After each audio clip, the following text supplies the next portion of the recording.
Oh, je sens ton regard désapprobateur, ça va. Hein. Le cinéma est fermé, je m'ennuie.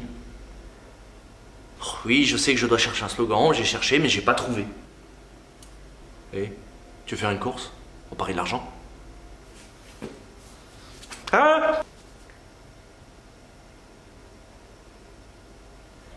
Ah bah je m'attendais à plus violent.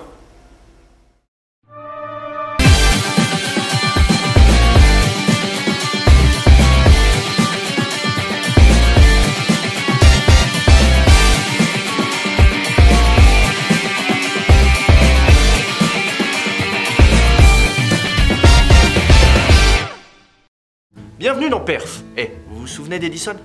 C'est fini. Fini! Dans la première partie de ce Perf, nous avons vu qu'Edison avait monté une très grosse entreprise pour obtenir le monopole du cinéma, ce qu'il réussit, avant de se faire détruire de l'intérieur, puis par le gouvernement vers 1914. Il s'ensuit une période où le cinéma est libre de tout monopole capitaliste et permet l'émergence de nouveaux producteurs tels que Fox, Warner, Paramount et bien d'autres. Un nouveau monde de possibilités s'ouvre alors au cinéma. Un monde régi par des producteurs qui favorisent la qualité et la diversité plutôt que le profit. Un voyage idyllique vers de lointains possibles créatifs. Ô myrmidons de l'image animée, transportez-nous vers ces rivages où languissent tendrement les nymphes de l'imaginaire. Abreuvez-nous! Et ça va foirer, n'est-ce pas? On est en 1915. La MPPC crache ses poumons car de nouveaux producteurs arrivent, financés par les banques, et produisent des films toujours plus longs avec plus de budget pour se démarquer de la mafieuse société d'Edison. Et là, on va parler d'un film. Naissance d'une nation est un film sorti en 1915, réalisé par David Llewellyn Wark Griffith. Mais pourquoi ils avaient tous des noms aussi longs? Il raconte le déroulement de la guerre de sécession et la reconstruction qui la suit. On y suit les aventures d'une joyeuse bande de... Bien, reviens là. Je peux au moins dire pourquoi il est important.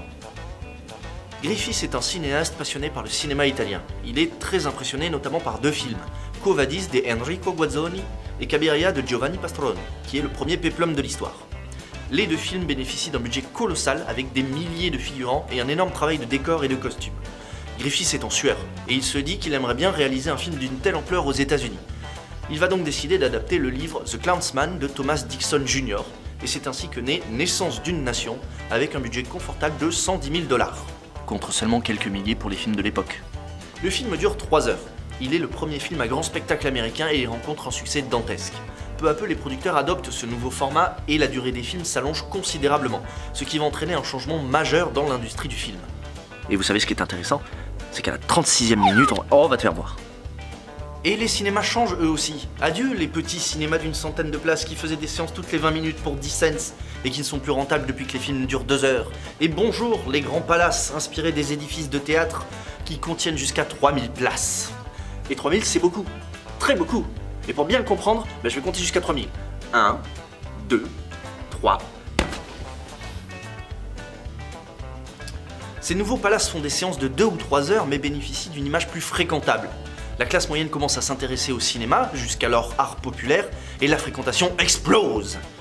Oh, c'est marrant ça, Barnabé. Mais comme les films sont plus longs et plus chers, les salles de cinéma les louent plus cher. Et pour rentabiliser, les tickets de cinéma augmentent. Et le spectateur qui paye plus cher, il devient plus exigeant. Donc le producteur privilégie les grands spectacles avec des acteurs connus, des costumes, des décors, et donc les films coûtent plus cher. Et donc les salles les louent plus cher, et ainsi de suite. L'argent appelle l'argent. Et super slogan ou pas? Oui, bon, on fait ce qu'on peut. Les nouveaux producteurs doivent donc fournir une grande offre de films pour absorber toute cette demande. Et pour continuer de garder le rythme de production, ils tentent de réduire les coûts. Pour ça, ils vont s'inspirer d'un de leurs compatriotes, je sais pas si vous le connaissez, il s'appelle Ford, comme les voitures. Qui sont les siennes d'ailleurs. Oh Barnabé, tu sens ça? Mais oui, ça sent le schéma. Pour produire un film, un producteur paye un scénariste pour écrire un script. Il paye le réalisateur, du matériel, une équipe technique, des costumes, des décors, des acteurs, tout ça et bien d'autres, mais on n'a pas le temps. Pour chaque film, chacun des intervenants peut varier, et donc leur coût aussi. On ne paiera pas autant un réalisateur reconnu qu'un jeune nouveau, idem pour l'équipe technique. Les studios se disent que négocier pour chaque film, ça va 5 minutes. Alors ils offrent des contrats à tout le monde.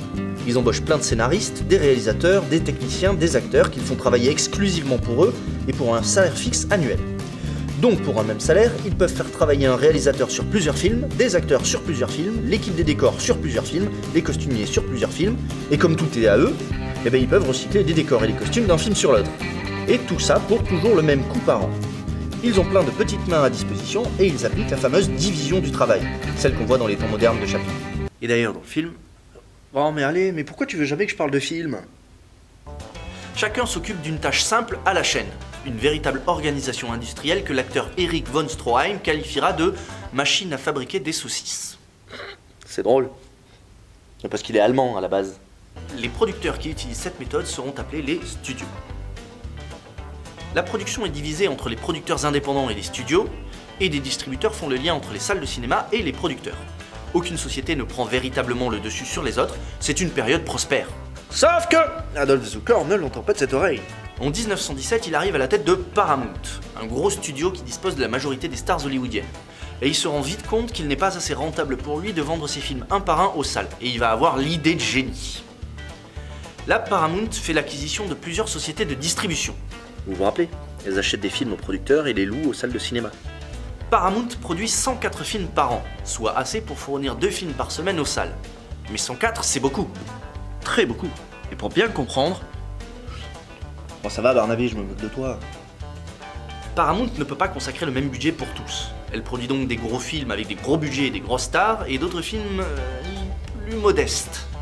Pour ne pas dire tout pourris, en fait. Pour être sûre de pouvoir rentabiliser tous ces films, y compris les moins attirants, elle met en place un nouveau système, le block booking.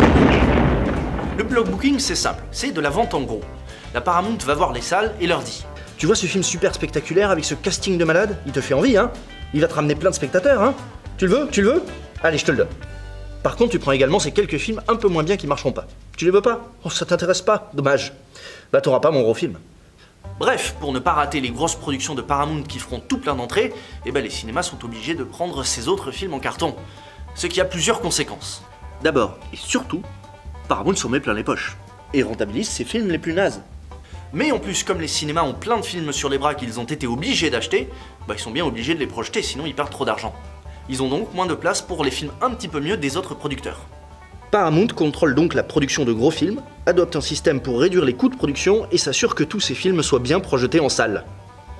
Elle se dirige lentement mais sûrement vers une situation de monopole. Tiens, ça vous rappelle pas quelque chose? Les autres producteurs tels que Warner, Fox, MGM ou encore RKO se disent que s'ils veulent continuer de diffuser leurs films en salle, ils vont devoir eux aussi adopter le block booking. Et là, automatiquement, ça devient la foire. Puisque chacun va tenter de placer ses films en salle avant ceux des autres. Ils commencent à aller voir les salles de cinéma en fin d'année pour leur montrer la liste de tous les films qu'ils vont produire l'année suivante. Il y a des films très attirants, et tout un tas de films dont on ne sait rien. Et quand je dis qu'on ne sait rien, je veux dire qu'ils ne sont même pas produits. C'est-à-dire les films n'existent pas. Et donc si les salles veulent projeter la grosse production de l'année, eh ben, elles vont devoir choisir plusieurs films à l'aveugle. Paramount va aller encore plus loin.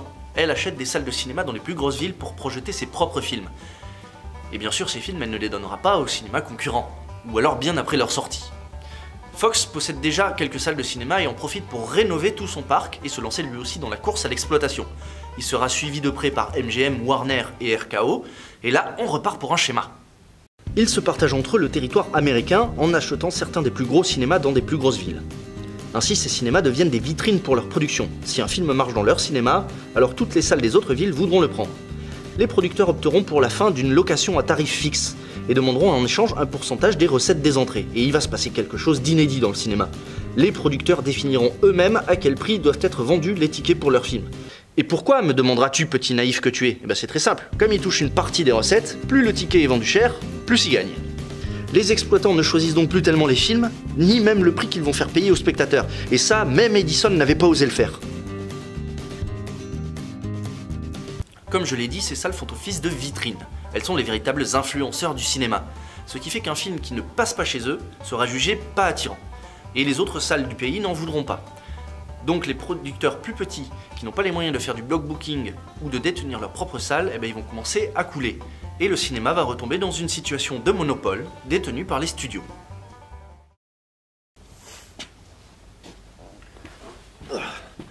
Bon bah je crois qu'on va encore faire un épisode sans slogan parce que j'ai pas d'idée. Hein. Oh mais arrête avec ça. Oui ben moi aussi je pourrais te frapper, seulement moi je suis civilisé. Moi les problèmes je les résous pas par la violence. Je préfère la communication. Parce qu'on a tous à apprendre des soucis des autres. Hein, et c'est à travers la discussion que l'on peut s'élever au regard des expériences de ses semblables. Voilà. Tiens, bah d'ailleurs, j'ai une idée de slogan. Le cinéma, c'est pas que pour l'argent, mais un peu quand même. Mais beaucoup quand même. Malheureusement, les États-Unis seront frappés par deux événements majeurs. La crise économique en 1929, puis la Seconde Guerre mondiale. Pour l'industrie du film, cela résulte en deux conséquences. L'impossibilité d'exporter ces films en Europe, puisque de toute évidence, les cinémas sont complètement en ruine. Et une baisse significative du nombre d'entrées dans les salles américaines. Ces phénomènes termineront l'écrémage des producteurs, et les survivants seront principalement les studios qui possèdent déjà des circuits de salles de cinéma, qui leur rapportent environ 2/3 de leurs revenus. Le monopole devient alors indiscutable entre ceux que l'on appellera désormais le Big Five, Paramount, Fox, Warner, Metro-Goldwyn-Mayer et le plus petit de tous, RKO. Et le Big Five, c'est aussi le nom des 5 animaux les plus difficiles à chasser en Afrique et donc les plus prisés. Le gouvernement n'aime pas du tout les monopoles comme il l'a prouvé avec Edison, et il part donc en safari pour se payer le Big Five. Les procès se multiplient contre les 5 studios pour tenter de leur faire abandonner la pratique du block booking qui asphyxie les producteurs plus petits. Mais les 5 grands sont des vieux briscards et ils font traîner les procès, et en attendant ils continuent de toucher un sacré pognon. Le gouvernement change son fusil d'épaule et essaye d'appâter la RKO, le plus petit des 5 et qui possède beaucoup moins de salles de cinéma que les autres, pour lui proposer un deal avantageux. On propose à la RKO de se séparer de ces salles de cinéma afin de créer un précédent pour que les 4 autres soient obligés de le faire, sachant que les salles de cinéma c'est ce qui leur rapporte le plus. La RKO, qui avait beaucoup moins de salles de cinéma en échange, eh bien elle sera remise au même niveau que les autres producteurs, puisqu'ils auront tous le même nombre de salles de cinéma, c'est-à-dire 0. Et donc la RKO accepte. Le dernier procès de 1944, surnommé l'affaire Paramount, tirera droit dans le mille. Il interdira aux studios de posséder leur propre salle de cinéma, de faire du block booking et surtout de fixer eux-mêmes les prix du ticket de cinéma. Les studios doivent donc se séparer d'une grosse partie de leurs recettes et doivent repenser toutes leurs méthodes de production. Et c'est le début de la fin pour l'ère glorieuse des studios.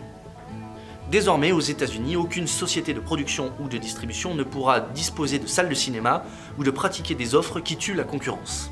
Le Goliath du capital est mis à bas et se jette sur lui les vautours de la concurrence afin que l'utopie soit possible. Celle d'un cinéma juste, celle d'un cinéma libre. Bref, la concurrence est régulée et tout est bien qui finit bien. T'imagines Barnabé, depuis les débuts du cinéma on a eu Edison contre les Lumières, puis les Avengers, Edison, Méliès et Pathé qui voulaient conquérir le cinéma, détrônés par les Sinister Five, Paramount et compagnie qui voulaient contrôler la production et posséder des salles de cinéma, tout ça terrassé par le gouvernement. Que de rebondissement, on se croirait dans Lost. Ça n'arrive qu'aux États-Unis ça.